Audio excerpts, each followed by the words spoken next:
Hi, I'm Robert Shalide, Chief of Police for Shelby Township, and welcome to Straight Talk. This month we have a very special, we have three very special guests. We have three law enforcement wives on the show. First of all, to my right is Renee Shalide, my wife of the last 10 and a half years. Renee, welcome to the show. Thank you. We have Debbie Van Dyke, a 21-year veteran, wife of Bob Van Dyke, and Bob's a 21-year veteran. And then we have Rachel Hoy, whose husband has been on the job for around 2 years. Rachel, let's start with you first. Your husband, Jordan, he has some previous law enforcement experience before he got to Shelby Township, right? Yeah, he's been an officer for about 7 years. This is his third department that he's worked for. Okay, and what were the first two? He worked for Cass County on the west side of the state and then Kalamazoo Township. Okay, and what brought you guys over to this area?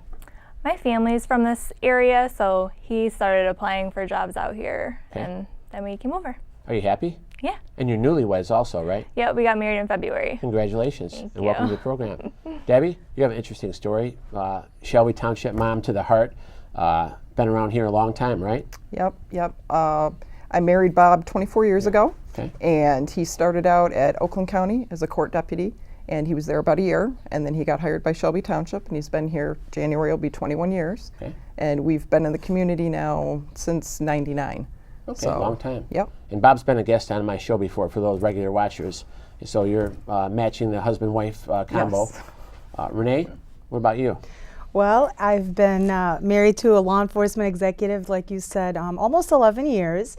And my husband's worked for 3 departments, beginning his career with the Detroit Police Department, and then moving on to Southfield Police Department, serving almost 21 years, and now has been with Shelby Township coming up on 2 years as the chief. Okay, well, thank you. I'm very proud of you. Thank you, I appreciate it. All right, I wanted to have you on the show. I want to discuss what's going on in our country right now, the constant berating that law enforcement is taking in the national media. I don't even want to say the local media because I think it's more the national media from what I see.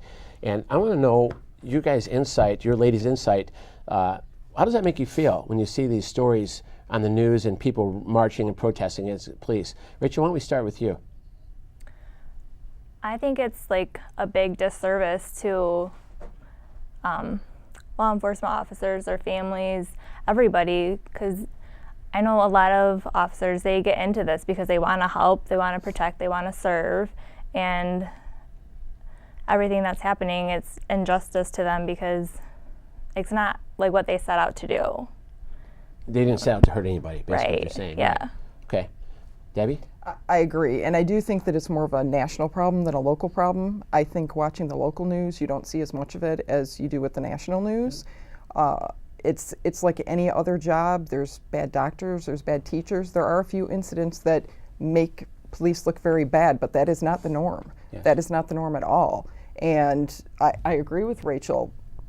Every person that I've ever met, they go into it because they want to help people. Of course. And it really does a disservice when they have it on a loop to where that's all you're seeing is 1 or 2 incidents that were really bad and you don't see as much of the good stuff. Yes. So I'm glad that the local media has picked up on some of the better stories also. You touched on something interesting that most people aren't aware of. Is you mentioned bad doctors. Every year in the United States of America, on average, over the last 10 years, there's 250,000 medical malpractice-related deaths in the United States. Think about that for a second. 250,000 medical malpractice deaths where there's payments made out to the families because the doctors made errors. You don't see any of those on the news. Very rarely. I mean, maybe once in 2 or 3 years you might read about something in the newspaper. Anything we do is being scrutinized by this national media. That almost like they want to see us fail. It's almost like ridiculous.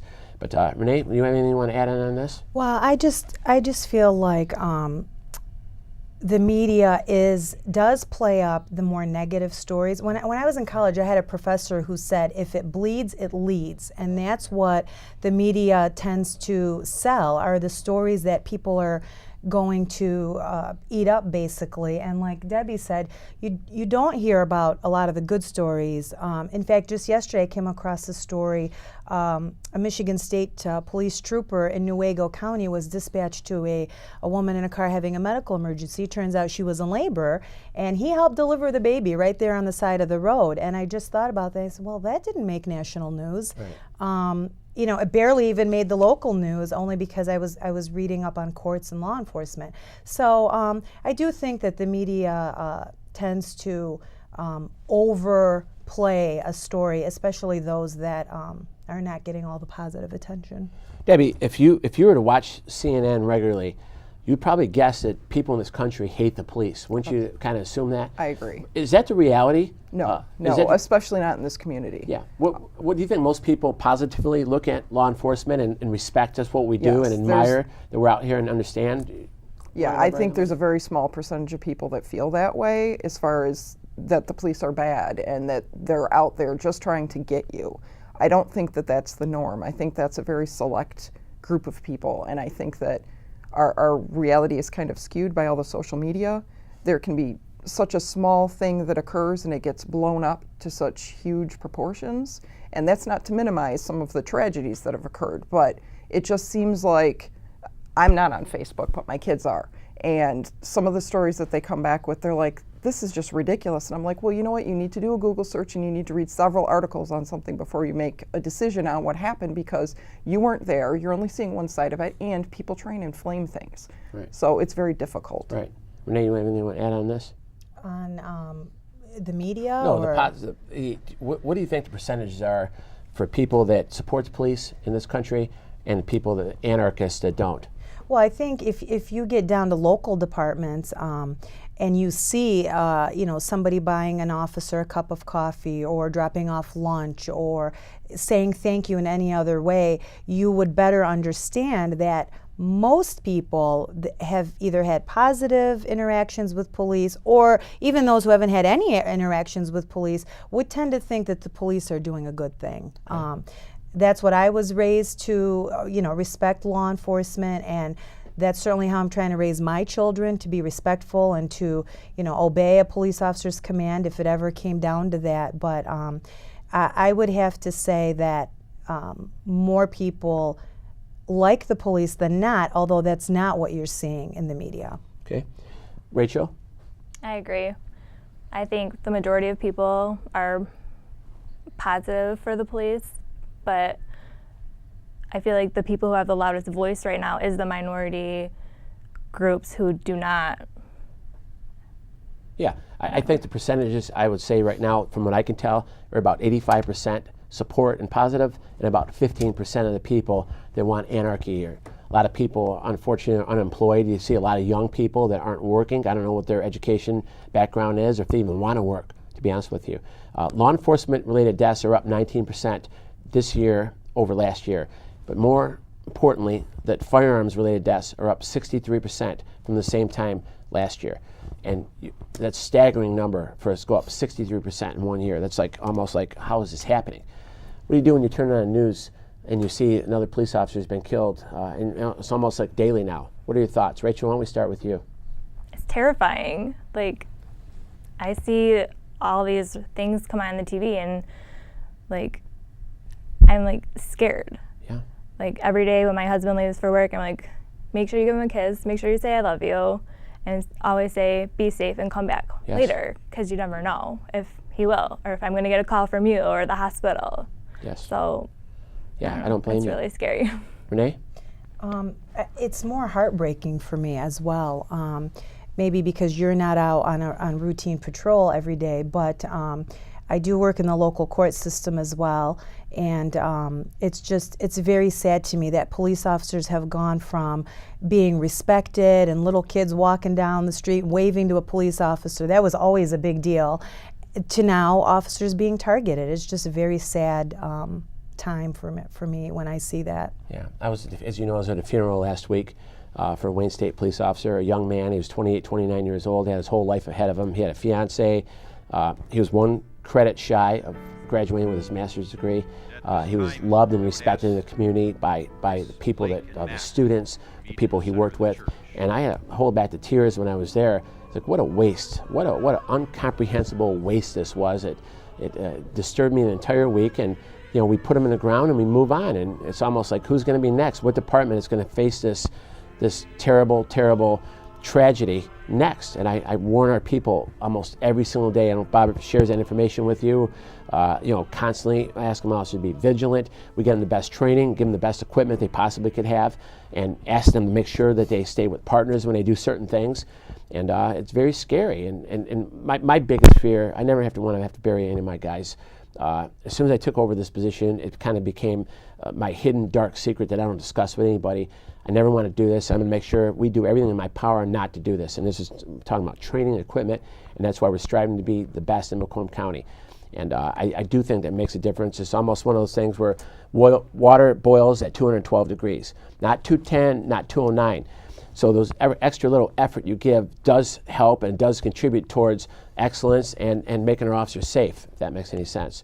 Anyone want to elaborate or jump in on that comment? I think that is a big comfort. We do know people that are in other departments, and it does seem like the equipment that Shelby provides, the training that they provide, is a step above, and that does give me a level of comfort.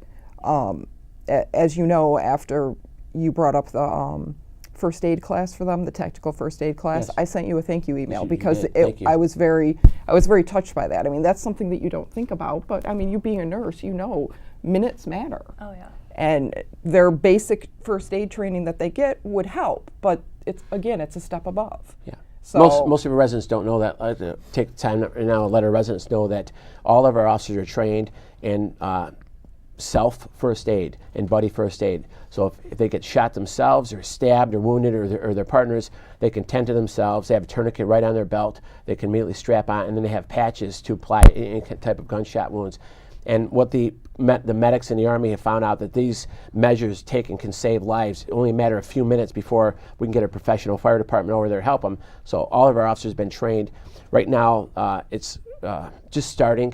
It's like a cutting edge thing. We jumped out. We were one of the first ones to do it. And I have to give our staff credit. I know we had several of our officers who wanted the training. We were able to get board approval and get it delivered. So thank you for commenting on that. The ambush killings.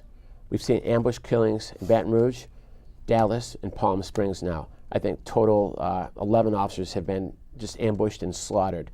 Let's start back with Dallas. It was a Friday morning. My wife and I were in Kalahari with the kids. I woke up. My mom had texted me, look on the news, and 5 Dallas police officers had been ambushed and murdered. When you guys turn the news on, first of all, Debbie, were you watching Thursday night, or did you find out about it Friday morning? we were also on vacation, and I woke up to several text messages from friends, and it never said what it was. It was just, what does this world come to? This is a horrible thing. So I was like, we have to turn the news on. And we turned it on and we saw it, and it was just devastating. Yeah. Rachel, what were your thoughts that morning? That, like, words can't even describe it. Like, Yeah. it just makes me so emotional because it's, like you said before, it's a waste. Like, Yeah. they're human lives. It doesn't matter who they are, what they do. They're still humans, and it's. Yes, I agree. Renee? Well, obviously, it was very upsetting, and we were trying to get home so that Chief could come and talk to some of his officers. But it always makes me a little bit nervous being a police wife when I see, like, these groups of officers, this group in Dallas, they weren't gathered together, but when I see officers like at the coffee shop or a couple uniformed officers having breakfast, I always wonder, like, are they paying attention? Are they noticing who's coming in and out? Because it just makes me nervous. I just feel like at any time anybody can go off, and officers just aren't expecting it. I mean, maybe now, given what's been happening across the country, they are more on notice. But obviously, nobody knows when or where the next attack is going to be. Unfortunately, no one is immune to this. Palm Springs, California, it's one of the safest locations in America, a very wealthy location. 2 officers gunned down on a police run, murdered for no reason. One of them was a young kid, a young girl. I think she was pregnant, if I remember correctly, a couple months pregnant. And I got to be honest with you, it breaks my heart when I see this stuff. After the Dallas killings, I came in. I talked to all the shifts. I told them, I said, this is not over. This is going to continue. This is going to escalate. And then we had Baton Rouge, I think, 10 days later. It's almost like now this is part of our crazy society that people, when they want to go off and lose their mental well-being or whatever, and their target is to kill police officers. So we have to be on guard. I've been having private conversations with my officers around the station. Hey, What are you doing when someone comes and approaches you in the car or whatever? I have my gun out. Okay, absolutely have your gun out. You don't point it at them. You don't even have to let them see it. You know what I mean? Have it right on your, take it out. I used to, in Detroit, we were trained from a long time ago. Somebody approaches the car, gun in hand, on your side, right by your leg, and they don't see it. And then we can sit and talk to them, and if you have to immediately do one of these, you can. And I don't think our guys have that ingrained in them out here. We're in a very safe community, and I've been stopping the younger officers and tell them, what do you do? Just question them, and surprisingly enough, some are answering the question. I have my gun in my hand, ready to go. So we all have to be ready. You don't know where the attack is going to come from. Anytime you put this uniform on, we're a target now for this, I'm going to go out and say it, this bottom rung of society, this low class of people that are out there, and they want to make us targets. It's very disheartening. Renee, anything you want to add to that? Well, I think that what you probably find in departments across the country, you were talking earlier about life-saving training that you've offered to your officers in your department. I think that you'd also be doing your officers a service in offering trainings on communication and dealing with people who may have issues that your officers don't necessarily know about, on cultural diversity and things like that. And the other thing I think works well is to relay any information that you have to the public in the case of a tragedy which might strike up some rioting or some protesting or things like that. I think in general the public would appreciate knowing what's going on, but I think that you have to maybe let your officers know that there's different ways to handle situations that could escalate into tragic situations. Thank you. Debbie, do you think that, I'm going to go ahead and say the station's name, CNN, do you believe that CNN is trying to sensationalize and turn us into bad guys, criminals, gangsters? There's definitely elements on there that I've seen that they just say some stuff that they have no idea what they're talking about. Okay. And I think that some of the local channels have taken some protesters, and I don't know what department it was, but they took one of the protesters and they put him through the shoot, don't shoot. And afterwards the guy's like, oh my gosh, I had no idea. Because they don't know what goes through their mind. They don't know if it's a BB gun that they're against or if it's a gun.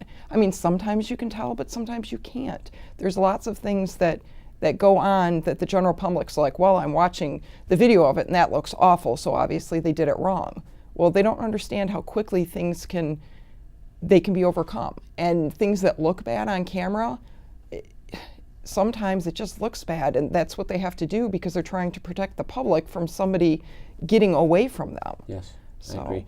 The topic that no one wants to talk about is race, okay? CNN has no problem doing it because they're trying to sensationalize everything. They're trying to paint it, as far as I can tell, is that white police officers are out targeting minorities.